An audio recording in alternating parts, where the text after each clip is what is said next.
we are going to have a critical mineral industry in the world which will support the just energy transition.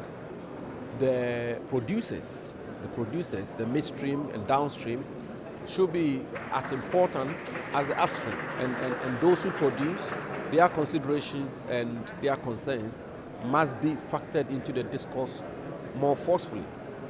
One of the major issues I believe the world has to pay attention to if we are going to have a sustainable critical mineral industry and generally a mining industry is value addition and the value chain and where the value chain gets retained. If you have a situation where you have almost the overwhelming reserves of these minerals in Africa, for example, and historically you have an export of raw material and which does not ensure benefit sharing, does not ensure prosperity, does not ensure progress and the rest, you have a situation where the industry will become unsustainable. Of course, the issues of ESGs, rule of law and the rest are all very, very important.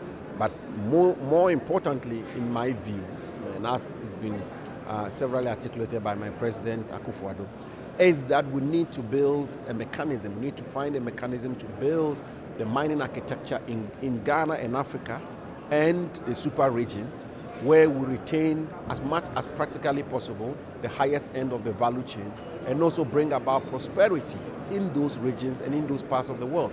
That is how we can build a sustainable mining industry and critical mineral industry. Saudi Arabia, compared to a country like Ghana, is a relatively new mining destination.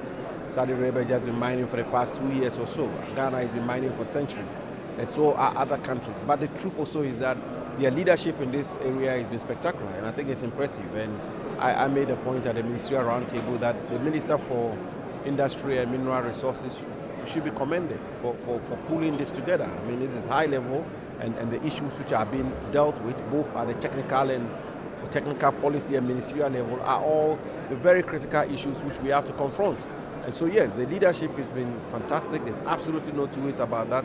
The right issues are being discussed, which, in my view, is what is most important. And ultimately, arising out of this forum, we should be able to walk the talk. And it is only when we walk the talk that we can put the building blocks together to build that jigsaw of having sustainable production, of having midstream and downstream sectors being developed so that communities feel part of the whole industry, so that countries feel part of the whole industry. And finally, we then will also be able to support the noble undertaking of the world, which is the just energy transition.